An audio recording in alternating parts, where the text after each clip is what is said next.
Shalom, kita bertemu di dalam ringkasan Constant Connection kuartal yang ketiga bagi pelajaran yang kelima.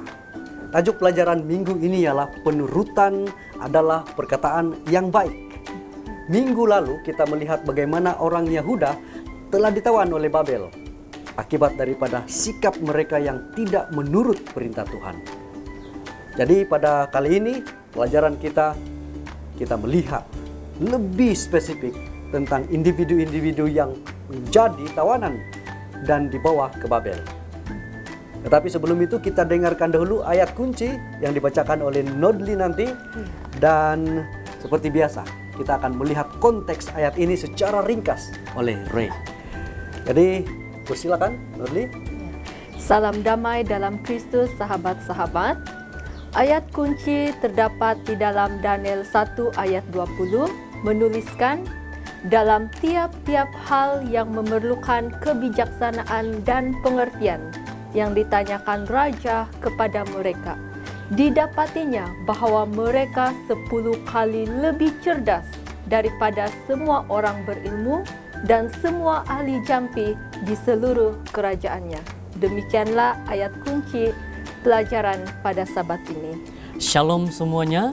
Saya pasti cerita Daniel 1 sudah banyak kali kita ulangi dan tentu kita sudah fasih dengan jalan ceritanya. Mari kita imbas kembali. Yehuda sudah jatuh ke tangan kerajaan Babel. Yerusalem mengalami kehancuran yang amat memilukan. Bait suci yang didirikan Salomo juga musnah dan perkakas-perkakasnya dirampas dan ditempatkan di dalam kuil Dewa Raja Nebukadnezar. Tambahan lagi, terdapat tawanan Israel yang dibawa ke Babel.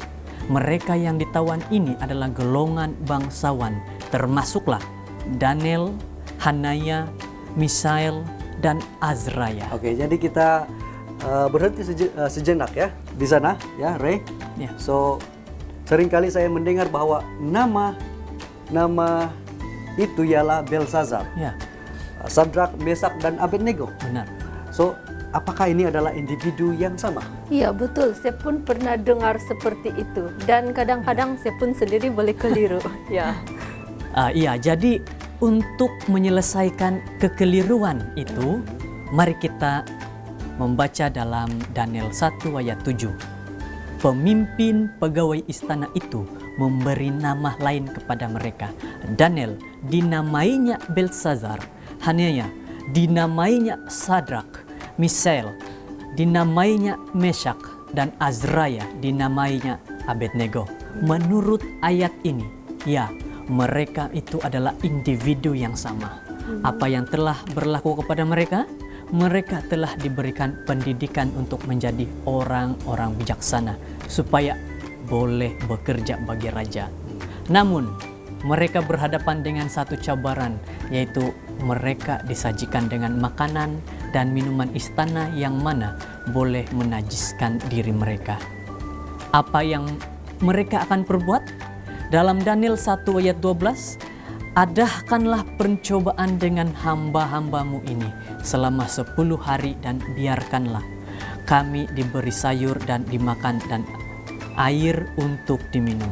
Jadi setelah 10 hari berlalu, raja membuat penilaian terhadap mereka dan mendapati mereka bahwa mereka ini 10 kali lebih cerdas daripada semua orang yang berilmu dan semua orang ahli jampi di seluruh kerajaannya.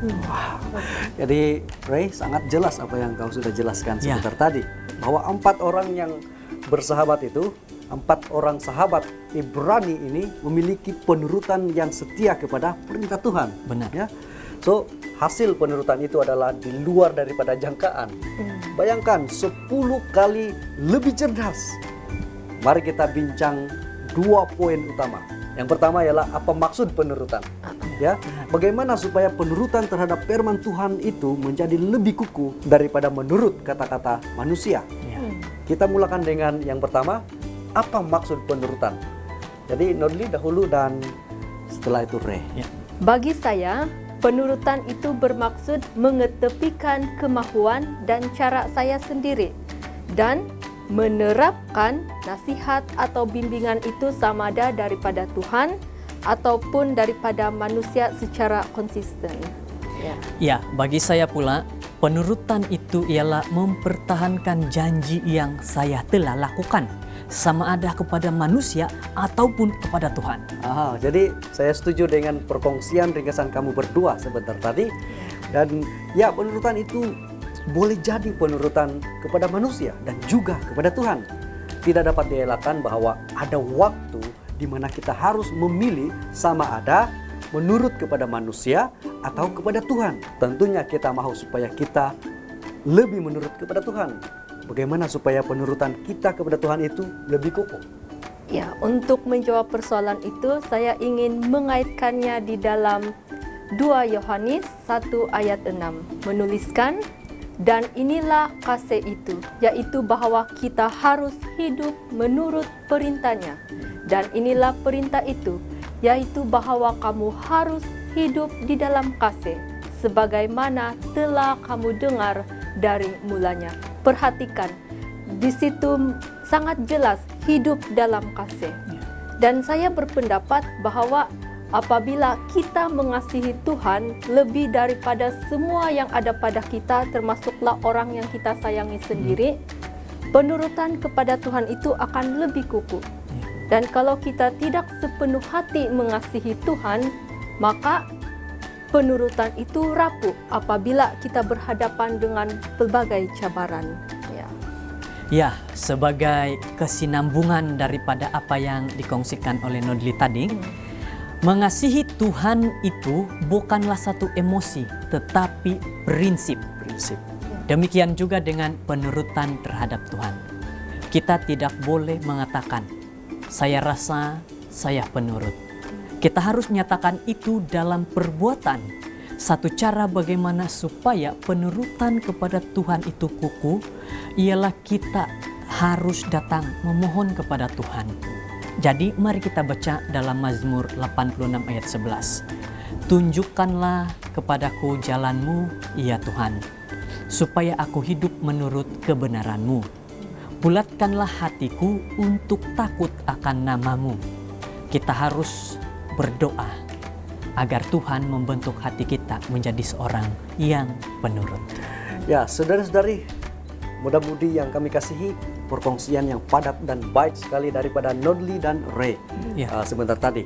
Jadi terima kasih kepada mereka berdua untuk respon mereka. Jadi refleksi saya daripada perkongsian mereka berdua ialah saya mendapati bahwa 4 orang sahabat Ibrani itu membuat keputusan untuk memilih menuruti firman Tuhan dengan tidak menajiskan hidup mereka. Saya berpendapat bahwa penurutan ialah satu tindakan memilih yang Tuhan tidak paksakan. Kita perlu memilih untuk mengasihi Tuhan, meminta Tuhan agar membentuk hati kita menjadi seorang yang penurut, dan Tuhan juga akan bertindak sesuai dengan pilihan kita. Kita sudah sampai ke penghujung ringkasan, namun ada satu lagi poin penting yang perlu kita sentuh dalam ringkasan ini. Jika saya menurut firman Tuhan, apakah yang mungkin akan saya dapati? Maksud saya, apakah yang mungkin akan saya dapat?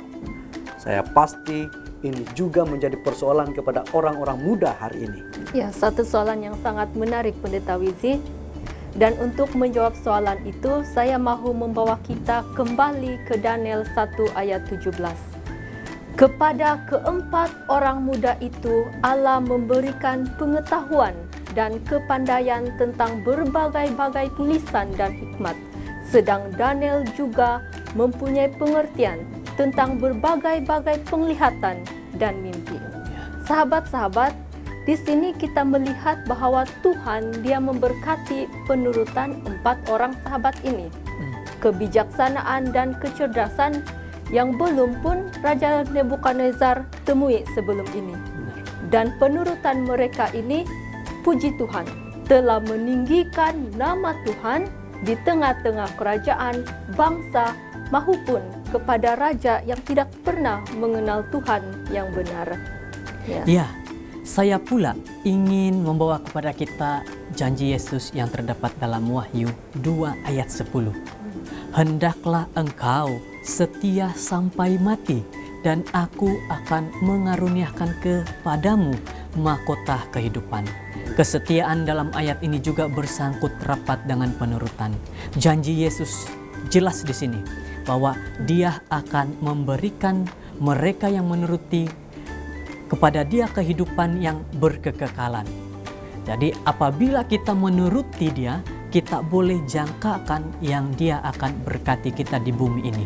Tetapi apa yang pasti, kehidupan kekal itu Dia akan berikan kepada mereka yang penurut. Sebagai hadiah kepada penurut, kukuh kepada Dia.